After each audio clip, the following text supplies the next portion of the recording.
ആളില്ല, തുണയില്ല, ഇണയില്ല, രക്ഷിക്കാൻ ആരുമില്ല, ഗതിയില്ലാതെ ഓടുകയാണ്. കൂട്ടിവായിക്ക് സഹോദരങ്ങളെ, ഗതിയില്ലാതെ നിങ്ങളും ഓടുകയാണോ? കടം കാരണത്താൽ, മാറാരോഗം കാരണത്താൽ അന്ന് മൂസ ഓടിയത് കാട്ടിലൂടെയാണെങ്കിൽ ആശുപത്രി വരാന്തകളിലൂടെ, ചികിത്സകളുടെ ഇടങ്ങളിലൂടെ 1000 പ്രയാസങ്ങളുമായി നെട്ടോട്ടം ഓടുമ്പോ സഹായിക്കാൻ ആരുമില്ല ഉസ്താദേ, സങ്കടം പറയാൻ ഒരാളുമില്ല. ഏകനായി ജീവിതത്തിലോടുമ്പോ മൂസയുടെ ഓട്ടം കണ്ണിൽ കാണുക. മദീന എന്ന് പറയുന്ന രാജ്യത്തിന്റെ ഏറ്റവും വലിയ നിബിഡ വനത്തിലെത്തിയപ്പോ ഓടി ഓടി തളർന്നു പോയ മൂസ സുപരിചിതമായ നാടല്ല, അപരിചിതമായ നാടാണ്. ആ നാട്ടിലേക്ക് തിരിഞ്ഞു നിന്നിട്ട് മൂസ എന്ന യുവാവ് ഒരു ദുആ ചെയ്തതായി ഖുർആൻ പറയുന്നുണ്ട്. ഖാല അസാ റബ്ബി അയ്യഹ്ദിയനി അസാ റബ്ബി അയ്യഹ്ദിയനി സവാഅസ് സബീൽ. ആ മദീനയിലെത്തിയപ്പോ മൂസ പറഞ്ഞു, എൻ്റെ അല്ലാഹ്, എൻ്റെ അല്ലാഹ്, എൻ്റെ അല്ലാഹ് എനിക്കൊരു നേർവഴി കാണിച്ചു തരാതിരിക്കില്ല. ഇവിടെ അല്ലാഹു എനിക്കൊരു കച്ചിത്തുരുമ്പ് കാണിക്കാതിരിക്കില്ല. പൊന്നു ചെറുപ്പക്കാരെ, മൂസാക്ക് അല്ലാഹു കച്ചിത്തുരുമ്പ് കൊടുത്തു. എന്തെന്നറിയോ? മാ മദിയന സൂറത്തുൽ ഖസസ് പറയുകയാണ്, ആ നാട്ടിലെ ആളുകൾ വെള്ളം കോരി കൊടുക്കുന്ന ഒരു പഞ്ചായത്ത് കിണറിന്റെ മുമ്പിൽ മൂസ എത്തി. അവിടെ എത്തിയപ്പോ കാണുന്ന കാഴ്ച,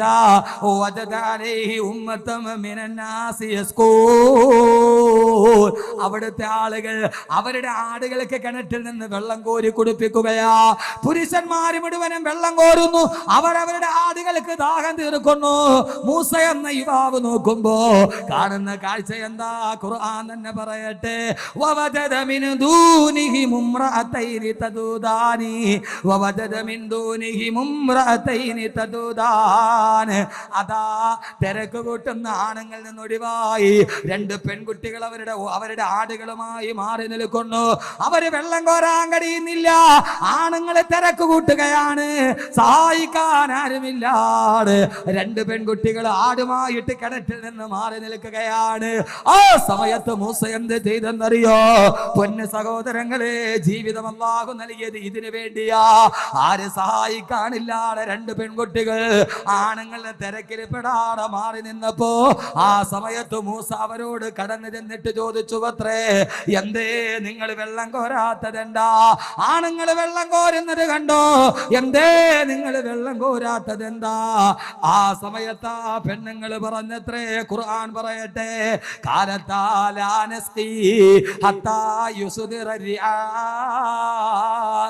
ഈ ആണുങ്ങൾ തിരക്ക് കൂട്ടുമ്പോ എങ്ങനെയാ ഞങ്ങൾ പോയിട്ട് വെള്ളം കോരുക? മൂസ ചോദിച്ചു അത്രേ, എന്തേ നിങ്ങൾ ആണുങ്ങളെ പറഞ്ഞു വിടാറ്? ഈ 2 പെണ്ണുങ്ങൾ വന്നതെന്തിനാ? ആ സമയത്ത് അവര് മറുപടി പറഞ്ഞു, വാബൂനാ ശൈഖുൻ കബീർ, വാബൂനാ ശൈഖുൻ കബീർ. ഞങ്ങളുടെ പിതാവ് ഒരു വയോവൃദ്ധനാണ്, ഞങ്ങളുടെ വീട്ടിൽ വേറെ ആണുങ്ങളില്ല, ഞങ്ങളുടെ പിതാവാണെങ്കിലോ വയോവൃദ്ധനാണ്, അതുകൊണ്ടാണ് ഞങ്ങൾ തന്നെ വെള്ളം കോരാൻ വന്നിട്ട്. അള്ളാന്റെ ഖുർആന്റെ ആയത്ത് മുൻനിർത്തിയിട്ട് പറയട്ടെ, വിവാഹം ചെയ്ത് വിടാൻ ആരുമില്ലാതെ പകച്ചു നിന്നവരോട് പോയിട്ട് അവരെ ജീവിതത്തിലോട്ട് വിളിച്ചു കൊണ്ടുവന്നവർ 2 പെണ്ണുങ്ങൾ സഹായിക്കാനില്ലാതെ ഏറ്റവും വലിയ കാടിന്റെ നടുവിൽ നിന്നപ്പോ മൂസ എന്ത് ചെയ്തെന്നറിയോ? ആണുങ്ങളെ മുഴുവനും മാറ്റി, എന്നിട്ട് ഫ്രീ ആയിട്ട് വെള്ളം കോരി ആ പെണ്ണുങ്ങളുടെ ആടുകൾക്ക് വെള്ളം കൊടുത്തു. എന്നിട്ട് മൂസ പറഞ്ഞു, നിങ്ങൾ പോയി കൊള്ളുക. ആ പെണ്ണുങ്ങൾ ആദരവോടെ നോക്കി നിന്നു ഈ യുവാവിനെ. ആരും നിങ്ങളെ സഹായിക്കാതെ വരുമ്പോ എല്ലാവരും അവനവന്റെ കാര്യം നോക്കുമ്പോ ഞങ്ങളെ സഹായിച്ച ഈ മഹാമനുഷ്യനുണ്ടല്ലോ, എല്ലാവരും അവനവന്റെ കാര്യം നോക്കുമ്പോ മറ്റൊരുത്തന്റെ ജീവന് കണ്ണീരൊപ്പാൻ വന്നവന് അള്ളാഹ് നൽകുന്ന പ്രതിഫലം എന്തെന്നറിയോ? ഈ 2 പെണ്ണുങ്ങൾക്ക് ആ യുവാവിനോട് ബഹുമാനമായി അവര് നേരെ വീട്ടിൽ ചെന്നിട്ട് അവരുടെ വാപ്പയോട് കാര്യങ്ങൾ പറഞ്ഞു. ഖുർആൻ സൂറത്തുൽ ഖസസ്. 2 പെണ്ണുങ്ങൾ, ആര് സഹായിക്കാനില്ല. ഇവിടെ എത്ര പെണ്ണുങ്ങൾ? 7 അല്ലേ? അവിടെ 2 പെണ്ണുങ്ങൾ, കാടിന്റെ നടുവിൽ ആര് സഹായിക്കാനില്ല. മൂസ എന്ന യുവാവ്, എന്റെ പൊന്നുമോനെ, ജീവിതം ഇങ്ങനെയാവണം, ജീവിച്ചാൽ ഇങ്ങനെ ജീവിക്കണം, അല്ലാതെ ആർക്കും വേണ്ടാതെ ജീവിച്ചിട്ട് എന്താ കാര്യമുള്ളൂ? നമ്മുടെ ജീവിതം കൊണ്ട് ആർക്കെങ്കിലും ഗുണമുണ്ടാകണ്ടേ? ഇവര് പോയി വാപ്പയോട് പറഞ്ഞു, വാപ്പ ഞങ്ങളിങ്ങനെ ആണുങ്ങൾ, ഈ ഖുർആന്റെ ആയത്തിൽ തന്നെ ഒത്തിരി കാര്യം പറയാനുണ്ട്, പക്ഷെ പറയാൻ ഉള്ള സമയമില്ല. പെണ്ണുങ്ങൾ കേട്ടോളി, അവിടെ നിങ്ങൾ കണ്ടോ പഞ്ചായത്ത് കിണറാണ്. വജദാലൈഹി ഉമ്മത്തം മിനന്നാസി യസ്കൂൻ. അള്ളാഹു പറയുന്നു വലമ്മാ വറദ മാ മദിയന, മദിയന്റെ മാ ആണ്, അപ്പൊ പഞ്ചായത്ത് കിണർ തന്നെ. അവിടെ എത്തിയപ്പോ ആണുങ്ങൾ മുഴുവനും വെള്ളം കോരുന്നു. ഇവിടെ നോക്ക്, ആണുങ്ങൾ മുഴുവനും വെള്ളം കോരുന്നു, രണ്ട് പെണ്ണുങ്ങൾ മാറി നിൽക്കുന്നു. അവർ ഈ ആണുങ്ങളുടെ ഇടയിൽ ഇടിച്ചു കയറിയ 30% ഞങ്ങൾക്ക് സംവരണം ഉണ്ടെന്ന് പറഞ്ഞ് ഇടിച്ചു കയറിയ. അവര് മാന്യതയുള്ള പെണ്ണുങ്ങൾ, അവര് കുടുംബത്തിൽ പിറന്ന പെണ്ണുങ്ങൾ, അവര് നല്ല വാപ്പാടെ മക്കൾ, അവര് മാറി നിന്നു. അപ്പൊ അതിന്റെ അർത്ഥം എന്താ? കല്യാണം കഴിഞ്ഞിട്ട് ഈ ചോറ് വിളമ്പുമ്പോഴേ ഇവിടെ ഓഡിറ്റോറിയത്തിലാണ് കല്യാണം. ഈ കല്യാണമല്ല, സാധാരണ കല്യാണം വീട്ടില്. ആ ഭക്ഷണത്തിന് തിന്നാനുള്ള തിരക്കുണ്ടല്ലോ, ആണും പെണ്ണും ഒക്കെ ഇടിച്ചു മാറിച്ച് കയറി. ആണുങ്ങൾക്ക് ഒരു സമയത്ത്, പെണ്ണുങ്ങൾക്ക് ഒരു സമയത്ത് കൊടുക്കണം. ഖുർആൻ പഠിപ്പിച്ച മര്യാദയാ, ഞാൻ പറയണല്ല. അള്ള പറയുന്ന ഒരൊറ്റ ആയത്തിലൂടെ ആ പെണ്ണുങ്ങൾ മാറി നിന്നു. ആണുങ്ങൾ ഭക്ഷണം കഴിക്കണതിന്റെ ഇടയിലോട്ട് ഇടിച്ചു കയറിയിട്ട് അതിനിടയിൽ കാളിയാര് കാളിയാര് നാശനമേ ലോറി കയറിയ തവളമാരിയാവും. ഈ പെണ്ണുങ്ങളുടെ ഇടിയുടെ ഇടയെങ്ങാനും കാളിയാര് വെട്ടുപോയാൽ ഈ ലോറി കയറിയ തവള ഇല്ല, അത് മാതിരിയായി പോകും. ഈ ഭക്ഷണത്തിന്റെ കാര്യം വരുമ്പോ കാളിയാരോടും ബഹുമാനമില്ല, ഇമാമിനോടും ബഹുമാനമില്ല, തങ്ങളാണെങ്കിലും വേണ്ടില്ല, ഏത് തങ്ങളാണെങ്കിലും വേണ്ടൂല, ആരുടെ പെങ്ങളാണെങ്കിലും വേണ്ടൂല. എന്റെ പൊന്നു സഹോദരങ്ങളെ, ഭക്ഷണം കണ്ട അങ്ങോട്ട് തീരും. ഒരു മര്യാദയുണ്ട്, അത് അല്ലാഹുവിന്റെ ഖുർആൻ വ്യക്തമായി പഠിപ്പിക്കുന്നുണ്ട്. അവര് ചെന്നിട്ട് വാപ്പയോട് പറഞ്ഞു, വാപ്പ ഞങ്ങളുടെ രണ്ടുപേരെയും ഒരു യുവാവ് വന്ന് ഞങ്ങളെ സഹായിച്ചു. ആര് സഹായിക്കാനില്ലാത്തപ്പോ? പ്രതിഫലം കേട്ടോളീൻ. അങ്ങനെ മൂസയാണെങ്കിലോ വെള്ളം കോരി കൊടുത്ത പെണ്ണുങ്ങളൊരു താങ്ക്സ് പോലും പറയാതെ അവരങ്ങ് പോയി. മൂസ അപ്പോഴും നാട് വിട്ട് ഓടി വന്നതാ. മൂസ കാടിന്റെ നടുവിൽ ഇങ്ങനെ നിൽക്കുകയാണ്, മരത്തിൽ ചാരി. എല്ലാരും പോയി, രണ്ട് പെണ്ണുങ്ങൾക്ക് വെള്ളം കോരി കൊടുത്തു. ആ പെണ്ണുങ്ങളാണ് വല്ലതും പറഞ്ഞ, എന്നാ വീട്ടിലോട്ട് പോവാ, നമുക്ക് ചായ കുടിച്ചിട്ട് പോവാന്ന് പറഞ്ഞ. ഇപ്പോഴത്തെ പെണ്ണുങ്ങളാണേ പറയും. റോഡിൽ നിൽക്കുകയാണ് ഒരു ഓട്ടോക്കാരൻ വന്നു, തന്നെ വെയിലത്ത് നിൽക്കല്ലേ പറഞ്ഞ് വിളിച്ച് അതിൻ്റെ അകത്ത് കയറ്റി വീട്ടിൽ കൊണ്ടുപോയി ഇറക്കി വിടുമ്പോൾ നമ്മുടെ പെണ്ണുങ്ങൾ എന്ത് പറയും? ഒന്നുകിലും താങ്ക്സ് പറയില്ല. കാസർഗോഡ് പെണ്ണുങ്ങൾ പറയത്തില്ല, ഒരു താങ്ക് യു പറയൂലേ? ഒന്നും അല്ലെങ്കിലും പറയും. ഇറങ്ങാൻ നേരത്ത് നീ ആള് നല്ല മാന്യനാണ്, തിരക്കൊക്കെ ഒഴിഞ്ഞാൽ വിളിക്കുക 9447453660, അതെങ്കിലും കൊടുക്കും. ഇല്ലേ? ഇല്ല. തിരക്കൊക്കെ ഒഴിഞ്ഞിട്ട് വെറുതെ ഇരിക്കുകയാണെങ്കിൽ ഓട്ടോ ഒന്നും ഇല്ലാത്തപ്പം വിളിക്കാൻ. എന്റെ പ്രിയപ്പെട്ട സഹോദരങ്ങളെ, ഈ മൂസ അന്ന് നബി ആയിട്ടില്ല കേട്ടോ. മൂസ സഹായിച്ച പെണ്ണുങ്ങളൊന്നും പറഞ്ഞില്ല, അവര് മിണ്ടാതെ പോയി. മൂസ എന്ന യുവാവ് നമ്മൾ ജീവിതത്തിൽ ഏകരായി പോകുന്ന അവസ്ഥയുണ്ട്. സങ്കടം പറയാൻ ആരുമില്ല, പ്രയാസം പറയാൻ ആരുമില്ല, സഹായിക്കുമെന്ന് കരുതിയവർ മിണ്ടാതെ നിൽക്കും. ഈ ചരിത്രത്തെ നമ്മുടെ ജീവിതവുമായിട്ട് ബന്ധപ്പെടുത്തി മൂസ ഇങ്ങനെ കാടിന്റെ നടുവിൽ മരത്തിൽ സുമ്മത്തവല്ലായിലി, ഖുർആൻ സൂറത്തുൽ ഖസസ്, ഒരു മരത്തിന്റെ തണലിലേക്ക് മാറി, പടച്ചോനെ ഈ ആരുമില്ലാത്ത നാട്ടിൽ ഇനി ആരാ സഹായിക്ക എന്ന് വിചാരിച്ച് അങ്ങനെ ഇരിക്കുമ്പോ, ഞാൻ പറയുന്ന ഖുർആനാണ്, അങ്ങനെ ഇരിക്കുമ്പോ പയ്യെ ഒരു കാൽപെരുമാറ്റം കേട്ടു. നോക്കിയപ്പോ ആരാ? മരത്തിന്റെ തണലിൽ മൂസ ഇരിക്കുമ്പോ തളർന്ന അവശനായിട്ടിരിക്കും ഒരു കാൽപെരുമാറ്റം കേട്ടു. ആരാണ്?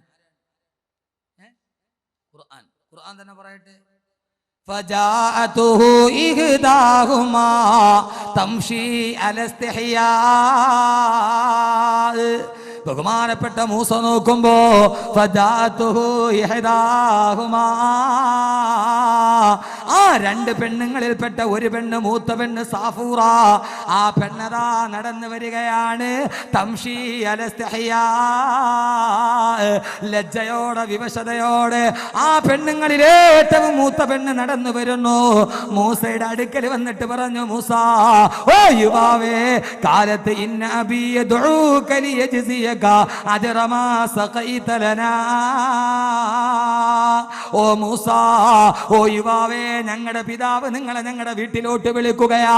എന്തിനാ വിളിക്കുന്നതെന്നറിയോ? ഇന്ന അബീ യദ്ഊക ലിയജ്സിയക അജ്റ മാ സഖൈത ലനാ. നിങ്ങൾ ഞങ്ങളെ സഹായിച്ചതിന്റെ പ്രതിഫലം തരാൻ, ഞങ്ങളുടെ വാപ്പ നിങ്ങളെ വീട്ടിലേക്ക് വിളിക്കുക. കേൾക്കുകയാ. പാവപ്പെട്ട നിരാലംബരായ രണ്ട് പെണ്ണുങ്ങള് സഹായിച്ചതിന്റെ പ്രതിഫലം എന്താ? ഇത് അഹമ്മദ് കബീറിന്റെ സ്വന്തം വാക്യമല്ല, ഇത് അള്ളാന്റെ ഖുർആൻ തലമുറകളോളം പറഞ്ഞ വാക്യമാണ്. സഹോദരങ്ങളെ ചുരുക്കി പറയാ, മൂസ നേരെ വീട്ടിലെത്തി. ആ പിതാവാരെന്നറിയോ? ബഹുമാനപ്പെട്ട ശുഐബ് നബി അലൈഹി സ്വലാത്തു വസ്സലാം. ഫലമ്മാ ജാഹു വഖസ്സ അലൈഹിൽ ഖസസ. ആ യുവാവ് നേരെ വീട്ടിൽ വന്നു, പിതാവായ ശുഐബ് നബിയെ കണ്ടു. വഖസ്സ അലൈഹിൽ ഖസസ. അദ്ദേഹത്തിനോട് എല്ലാ കഥയും പറഞ്ഞു വന്നപ്പോ, താൻ പാരായണം ചെയ്തു വന്ന കഥ പറഞ്ഞപ്പോ, ആ സമയത്ത് കഥ പറഞ്ഞുകൊണ്ടിരുന്നപ്പോ അപ്പുറത്ത് നിന്നിട്ട് മൂത്ത പെണ്ണ് പറഞ്ഞു, ഏ പിതാവേ കാലത്ത് ഇഹ്ദാഹുമാ യാ അബതിസ്തഅ്ജിറു ഇന്ന ഖൈറ മൻ ഇസ്തഅ്ജർതൽ ഖവിയുൽ അമീർ. എന്റെ പ്രിയപ്പെട്ട സഹോദരങ്ങളോട്, ഈ മഹരിന് വേണ്ടി എത്തിയവരോട് അല്ലാഹുവിന്റെ ഖുർആൻ പറയുന്നു, മൂസ ശുഐബ് നബിയുടെ വീട്ടിലെത്തി. ഫലമ്മാ ജാഹു വഖസ്സ അലൈഹിൽ ഖസസ. അങ്ങനെ കഥ പറഞ്ഞുകൊണ്ട് നിന്നു. ഈ പെണ്ണ് വിളിച്ചോണ്ട് പോയി. പിതാവാര, ഈ പെണ്ണിന്റെ പിതാവാര? ശുഐബ് നബി. ശുഐബ് നബിനെ അടുത്ത് വന്നിട്ട് വഖസ്സ അലൈഹിൽ ഖസസ, കഥ പറയാൻ തുടങ്ങി. ഏത് കഥ? ജനിച്ചത്, ഫറോവ കൊല്ലാൻ പോയത്, നടന്നു പോയപ്പോൾ ഒരുത്തനെ അടിച്ചത്, അവൻ ചത്തത്, വധശിക്ഷയ്ക്ക് വിധിച്ചപ്പോ അവിടെ ഓടിയത്, ഓടി പഞ്ചായത്ത് കണക്റ്റി വന്നത്. ഇതെല്ലാം കേട്ടോണ്ട് ഈ പെണ്ണ് കേട്ടോണ്ടിരിക്കുക. ഏത് പെണ്ണ്? സാഫൂറ. ഇങ്ങോട്ട് നോക്ക്. ഏത് പെണ്ണ്? സാഫൂറ. ഇത്രയും നല്ല കഥ മലയാള മനോരമ വായിച്ചാൽ കിട്ടൂല, മംഗളം വായിച്ചാൽ കിട്ടൂല. ഇത്രയും നല്ല കഥ എവിടെ കിട്ടും? എന്റെ പൊന്നു, മംഗളം വായിച്ചാൽ കിട്ടുവോ? മനോരമ വായിച്ചാൽ കിട്ടുവോ? അതൊരുമാതിരി മനുഷ്യനെ സൂയിപ്പാക്കണ കഥയല്ലേ. ലോറിക്കാരൻ നോവലിന്റെ കഥ വായിച്ചാൽ കിട്ടുവോ? 7 മണിയുടെ സീരിയൽ കണ്ടാൽ കിട്ടുവോ? അത് കഴുത്തിൽ കുരുക്കിടുമ്പോ തീരും. സീരിയൽ ഇങ്ങനെ കണ്ടോണ്ടിരിക്കും. കഴുത്തിന് കുരുക്കിട്ടു, വലിക്കാൻ പോയി, നാളെ രാവിലെ 7:30 വേണ്ടി. നോവല് വായിച്ച അങ്ങനെയാ. മേരിക്കുട്ടി കയറെടുത്തു, അവൾ ജീവിതത്തിന് നിരാശയിലായി. കഴുത്ത് കയറിൽ കുരുക്കി, ഉത്തരത്തിന്റെ മുകളിൽ കയറി, കയറിന്റെ മറുഭാഗം തടിക്കഷണത്തിൽ മുറുക്കി, മറ്റേ ഭാഗം കഴുത്തിലിട്ടു. അവൾ ആത്മഹത്യ ചെയ്യാൻ തീരുമാനിച്ചു. അവളുടെ മുമ്പിൽ തന്റെ മക്കളുടെ, പിഞ്ചുമക്കളുടെ മുഖം, പുഞ്ചിരിക്കുന്ന പൂമുഖം ഉയർന്നു വന്നു. അവൾ മന്ത്രിച്ചു, ഇല്ല, ഞാൻ പിന്മാറില്ല, ജീവിതം ഒടുങ്ങട്ടെ. അവൾ വലത്തേക്കാലു പൊന്തിച്ചു, തുടരും. തീർന്നു. എന്റെ പൊന്നു പെങ്ങളെ, ഇത് കേട്ടിട്ട് എന്ത് കാര്യം? പിന്നെ ഇത് വായിച്ച നമ്മുടെ പെണ്ണുങ്ങൾക്ക് ഉറക്കമില്ല. രാത്രി ഭർത്താവ് ജോലിയും കഴിഞ്ഞ് വരുമ്പോൾ അങ്ങോട്ട് തിരിയുന്നു, ഇങ്ങോട്ട് തിരിയുന്നു, ഉറക്കമില്ല. എന്തടേ ഉറക്കമില്ലേ? എന്ത് പറ്റി? ഓ, മേരിക്കുട്ടി വഫാത്തായില്ലെന്ന് അറിഞ്ഞൂടാ. ടെൻഷൻ. എന്താ നീ ഉറങ്ങാത്തത്? എന്തോ ഒരു പ്രയാസം. പാവപ്പെട്ട ഭർത്താവ് രാവിലെ വന്ന് തങ്ങളുടെ അടുത്ത് പോയിട്ട്, തങ്ങളെ രാത്രി ഉറക്കമില്ല, ഭാര്യയ്ക്ക് ഒരു നൂല് മന്ത്രിച്ചു തരാൻ. അവളുടെ രോഗം ഉറക്കം വരണമെങ്കിൽ അടുത്ത വ്യാഴാഴ്ച രാവിലെ വീണ്ടും ഭർത്താവിന്റെ പോക്കറ്റിൽ നിന്ന് 10 രൂപ മോട്ടിച്ചോണ്ട് പോയി വീണ്ടും മനോരമ മേടിക്കണം. മേടിച്ച് ആദ്യം തുറന്നു നോക്കും. അപ്പൊ എഴുതിയിരിക്കുന്നു, അവൾ തീരുമാനിച്ചു, വേണ്ട, അവൾ താഴെ ഇറങ്ങി. വിഷയം തീർന്നു.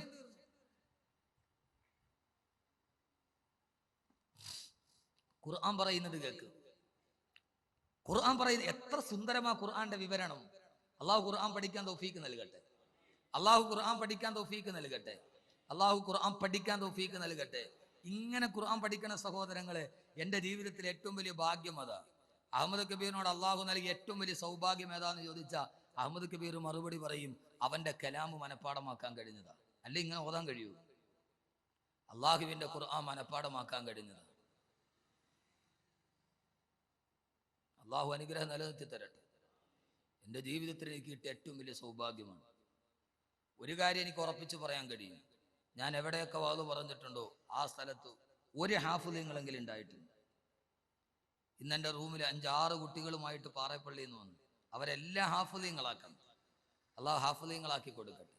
ധാരാളം സഹോദരിമാർ സ്വർണം തന്നിട്ടുണ്ട് ഹാഫിളീങ്ങളാക്കാൻ മക്കളെ.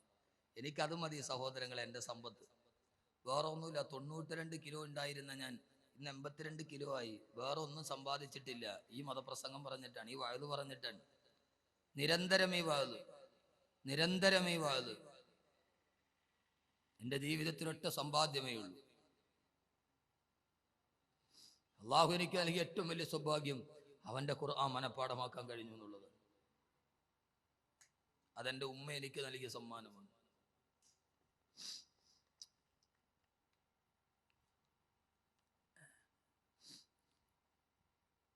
അള്ളാഹുർക്ക് ആരോഗ്യം കൊടുക്കട്ടെ, ആഫിയത്ത് നൽകട്ടെ.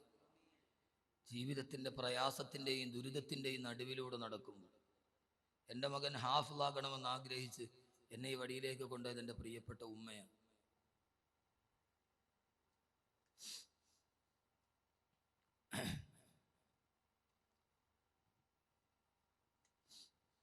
എൻ്റെ പൊന്നു സഹോദരിമാരെ, സഹോദരങ്ങളെ, നാളെ മരിച്ചിട്ട് പോയ നമ്മളെക്കുറിച്ച് പറയാൻ ഇങ്ങനെ ഒരു മകനെ നമ്മൾ ഉണ്ടാക്കണം. മരിച്ചു മണ്ണിൻ്റെ അടിയിൽ കിടന്നാലും ഇങ്ങനെ ഒരു മകൻ നമുക്ക് ഉണ്ടാവണം, മരിച്ച നമ്മളെക്കുറിച്ച് പറയാൻ. എനിക്ക് 2 ആൺകുട്ടികളാണ്. അള്ളാഹു ഒരു ഹാഫിളീങ്ങളും ആലിമീങ്ങളുമാക്കി തരട്ടെ.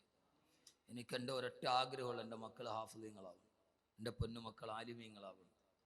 നാളെ ഉപ്പ മരിച്ചു കിടന്ന ഇതെൻ്റെ വാപ്പയാണെന്ന് പറഞ്ഞ് കൈകെട്ടി നിസ്കരിക്കാൻ എനിക്കൊരു മക്കൾ ഉണ്ടാവണം. അള്ളാഹു മക്കളെ അങ്ങനെ ആക്കി തരട്ടെ. ഖുർആൻ പഠിക്കുക സഹോദരങ്ങൾ, ജീവിതത്തിൽ ചെയ്യാൻ പറ്റുന്ന ഏറ്റവും വലിയൊരു നന്മയാണ്. മൂസ എന്ന യുവാവിനെ വിളിച്ചോണ്ട് വന്ന ഈ സ്ത്രീ മോൾ വാപ്പയോട് കഥ പറഞ്ഞുകൊണ്ടിരിക്കുക. ഈ പെണ്ണിന്റെ ക്ഷമ നശിച്ചു. വാപ്പയെ വിളിച്ചോണ്ട് വന്ന എന്താ? സഹായിച്ചതിന്റെ പ്രതിഫലം കൊടുക്കാനാണ്. പ്രതിഫലം കൊടുക്കും വാപ്പ, വെറുതെ കഥ പറഞ്ഞുകൊണ്ടിരിക്കാതെ. അല്ലാഹുവിന്റെ ഖുർആൻ പറയുകയാണ്, ഖാലത്ത് യഹ്ദാഹുമാ യാ ബത്തിസ്തജ്റുഹു ഇന്ന ഖൈറ മൻ ഇസ്തജ്റതൽ ഖവിയ്യുൽ അമീൻ. ഏ പിതാവേ, ഏ പിതാവേ, ഏ പിതാവേ, വെറുതെ കഥ പറഞ്ഞുകൊണ്ടിരിക്കാതെ ആ യുവാവ് ഞങ്ങളെ സഹായിച്ചതിന്റെ പ്രതിഫലം കൊടുക്കാനല്ലേ വിളിച്ചത്. യാ ബത്തിസ്തജ്റുഹു, പിതാവേ അയാളുടെ പ്രതിഫലം കൊടുക്കുക. പിതാവേ ആ ചെറുപ്പക്കാരന്റെ പ്രതിഫലം കൊടുക്കുക. സഹോദരങ്ങളെ, സഹോദരിമാരെ, ആ പ്രതിഫലം കൊടുത്തത് എന്തെന്നറിയോ? ബഹുമാനപ്പെട്ട ശുഐബ് നബി മൂസയോട് പറഞ്ഞു, മൂസ, ആരുമില്ലാതെ പെൺകുട്ടികളെ സഹായിച്ചതിന് നിനക്കുള്ള പ്രതിഫലം എന്താ? കാല ഇന്നി ഉരീദു അൻനുൻകിഹക ഇഹ്ദബിനതയ്യ ഹാതൈനി അലാ അൻ തഅജുറനി സമാനിയ ഹിജജ്. ഓ മൂസ, ഓ മൂസ, ഓ മൂസ, ആരുമില്ലാത്ത എന്റെ പെൺമക്കളെ സഹായിച്ചതിന് പകരമായി ഇതിൽ മൂത്ത പെണ്ണിനെ നിനക്ക് ഞാൻ വിവാഹം ചെയ്ത് തരികയാണ്. ഏ മൂസ,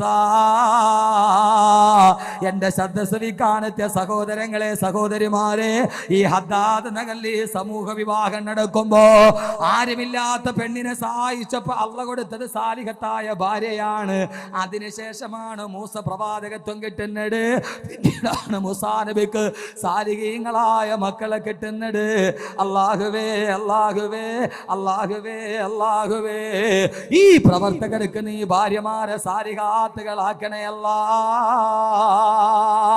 സാലിഹത്തായ ഭാര്യയെ കിട്ടിയ, സമാധാനമുള്ള ഭാര്യയെ കിട്ടിയ, അള്ളാന്റെ ഖുർആൻ പറഞ്ഞ ആരുമില്ലാത്ത നിരാലംബരും നിരാശ്രയരും നിദ്രാവിഹീനരുമായ പാവപ്പെട്ട പെൺകുട്ടികളെ നിങ്ങൾ സഹായിച്ചോ.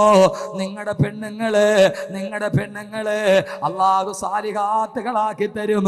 ആ ഭാര്യയോടൊത്ത് സമാധാനത്തോടെ ജീവിക്കാൻ കഴിയുമുണ്ട് അള്ളാന്റെ വിശുദ്ധ ഖുർആൻ. ദുനിയാവിൽ അള്ള നൽകുന്ന രണ്ടാമത്തെ പ്രതിഫലം എന്താ? ദുനിയാവിൽ അള്ള നൽകുന്ന രണ്ടാമത്തെ പ്രതിഫലം എന്താ? ഈ സാലിഹത്തായ ഭാര്യയാണെങ്കിൽ എന്റെ പ്രിയപ്പെട്ട സഹോദരങ്ങളെ, മൂന്നാമത്തെ പ്രതിഫലം പെട്ടെന്ന് ഞാൻ പറയാം. അതിനുശേഷം ഈ 3 പേരും ഒന്നിച്ച് കിടന്നുറങ്ങിയ വീടിന്റെ പ്രതിഫലം പറയാം. മൂന്നാമത്തെ പ്രതിഫലം എന്താ? ജീവിതത്തിൽ നമുക്കൊന്ന് അത്താണിയാവാൻ, എല്ലാ പ്രയാസങ്ങൾക്കും ഊന്നുപടിയാകാൻ അള്ളാഹു നമുക്കൊരു സാലിഹത്തായ ഭാര്യയെ തരും. 3, അള്ളാഹു സുബ്ഹാനഹു വ തആല നമുക്ക് സൽസ്വഭാവികളായ മക്കളെ തരുമെന്ന് അള്ളാന്റെ വിശുദ്ധ ഖുർആൻ. സാലിഹീങ്ങളായ മക്കള്, സൽസ്വഭാവികളായ മക്കള്. നമ്മൾ ജീവിക്കുന്നത് എന്തിനാ? മക്കൾക്ക് വേണ്ടിയാണെങ്കിൽ നമ്മൾ ജീവിക്കുന്നത് അള്ളാന്റെ സ്വർഗത്തിന് വേണ്ടിയാണെങ്കിൽ എന്റെ പ്രിയപ്പെട്ട സഹോദരങ്ങളെ, പാവപ്പെട്ടവനെ സഹായിക്കുന്നവന് അള്ളാഹു കൊടുക്കുന്നത് എന്തെന്നറിയോ? അള്ള കൊടുക്കുന്നത് എന്തെന്നറിയോ? അള്ള കൊടുക്കുന്നത് എന്തെന്നറിയോ? അവന്റെ ജീവിതത്തിൽ ദുഃഖമുണ്ടാവില്ല, അവന്റെ ജീവിതത്തിൽ പ്രയാസമുണ്ടാവില്ല. അവന്റെ ഭാര്യ സാലിഹത്തായ ഭാര്യയാകും, അവന്റെ മക്കള് സാലിഹീങ്ങളായ മക്കളാവും എന്ന് പറഞ്ഞാൽ ആ ഭർത്താവും ഭാര്യയും മകനും കിടന്നുറങ്ങുന്ന വീട് അള്ളാന്റെ മലക്കുകൾ ഇറങ്ങുന്ന വീടാകുമെന്ന്, അള്ളാന്റെ മലക്കുകൾ ഇറങ്ങുന്ന വീടാകുമെന്ന് അള്ളാന്റെ വിശുദ്ധമായ ഖുർആൻ പറയുമ്പോ അള്ളാഹു നമുക്ക് അങ്ങനെ ഒരു വീട് നൽകി അനുഗ്രഹിക്കുമാറാകട്ടെ. അള്ളാഹു നമുക്ക് അങ്ങനെ ഒരു വീട് നൽകി അനുഗ്രഹിക്കുമാറാകട്ടെ. സഹോദരങ്ങളെ, മൂന്നാമത്തെ പ്രതിഫലം എന്താ? ദുനിയാവിൽ നൽകുന്ന മൂന്നാമത്തെ പ്രതിഫലം, നിന്റെ വീട് കാണാൻ അള്ളാന്റെ മലക്കുകൾ എത്തും. പാവപ്പെട്ടവനെ സഹായിക്കാൻ വേണ്ടി, ഒരു നേരത്തെ ഭക്ഷണമില്ലാത്തവന്, ഒരു നേരത്തെ ഭക്ഷണമില്ലാത്തവന്, ഒരു നേരത്തെ മരുന്ന് വാങ്ങിക്കാൻ കഴിയാത്തവനെ ഒരു ജീവിതത്തിൽ സഹായിക്കാൻ കഴിഞ്ഞ അള്ളാഹ് നൽകുന്ന പ്രതിഫലം എന്തെന്നറിയോ? അതറിയണമെങ്കിൽ സഹോദരങ്ങളെ കടന്നു വരിക. മദീനയിൽ ഒരു വീടുണ്ടായിരുന്നു, പുണ്യ മദീനയിൽ ഒരു വീടുണ്ടായിരുന്നു. ആ വീടാരുടെ വീടെന്നറിയോ? ബഹുമാനപ്പെട്ട സയ്യിദുന അബൂ തൽഹത്തുൽ അൻസാരി റളിയല്ലാഹു അൻഹുവിന്റെ വീട്. ആരാ അബൂ തൽഹ എന്നറിയണം? ആരാ അബൂ തൽഹ എന്നറിയണം? അബൂ തൽഹയുടെ ഭാര്യ ആരാ? ബഹുമാനപ്പെട്ട ഉമ്മു സലമ റളിയല്ലാഹു അൻഹാ. അവരുടെ രണ്ടുപേർക്കും ഒരു മകനുണ്ടായിരുന്നു, 12 വയസ്സുകാരൻ അനസ് റളിയല്ലാഹു അൻഹു. പൊന്നു സഹോദരങ്ങളെ, കൊതിയോടെ കേൾക്കുക, ആഗ്രഹിക്കുക ജീവിതത്തിൽ എങ്ങനെയാകാൻ. ഒരു ദിവസം ഇശാ നമസ്കാരം കഴിഞ്ഞിട്ട് അബൂ തൽഹ റളിയല്ലാഹു അൻഹു വീട്ടിലോട്ട് വരുന്നതും കാത്ത് ബഹുമാനപ്പെട്ട ഉമ്മു സലമ റളിയല്ലാഹു അൻഹ വീട്ടിലിരിക്കുകയാ. ആ സമയത്താണ് വീട്ടിൽ കാത്തിരിക്കുമ്പോ അബൂ തൽഹയും മകനായ അനസും കൂടെയുണ്ട്. സഹോദരങ്ങളെ, സഹോദരിമാരെ, ഉമ്മു സലമ റളിയല്ലാഹു അൻഹാ അബൂ തൽഹ തിരിച്ചു വീട്ടിൽ വന്ന അല്ലാഹുവിന്റെ റസൂൽ ഇന്ന് എന്താ പഠിപ്പിച്ചതെന്ന് ചോദിക്കും. അത് പഠിച്ചിട്ട് ഭക്ഷണം കഴിച്ചിട്ട് അവര് കിടന്നുറങ്ങും. എപ്പോഴും പട്ടിണി കിടക്കുന്ന വീടാ, ഒരു നേരം മാത്രമാണ് ഭക്ഷണം കഴിക്കുക. അന്ന് പതിവ് പോലെ ഇശാ നിസ്കാരം കഴിഞ്ഞ് അബൂ തൽഹ റളിയല്ലാഹു അൻഹു കടന്നു വരുമ്പോ അബൂ തൽഹയുടെ കൂടെ മൂന്നാമതൊരു അപരിചിതൻ കൂടെയുണ്ട്. അപരിചിതനായ മനുഷ്യനെ കണ്ടപ്പോ ഉമ്മു സലമ റളിയല്ലാഹു അൻഹ വീട്ടിലോട്ട് കയറി. അപരിചിതനായ മനുഷ്യനും അബൂ തൽഹയും മകനും കൂടി കടന്നു വന്നു. അബൂ തൽഹ റളിയല്ലാഹു അൻഹു അപരിചിതനോട് പറഞ്ഞു അവിടെ ഇരിക്കുക. എന്നിട്ട് വീടിന്റെ അകത്തോട്ട് കടന്നു വന്നു. ഉമ്മു സലമയോട് പറഞ്ഞു, ഉമ്മു സലമ, ആ ഇരിക്കുന്നത് ആരെന്നറിയോ? അയാളൊരു വഴിപോക്കനായ ഫക്കീറാണ്, ഒരു പാവപ്പെട്ടവനാണ്.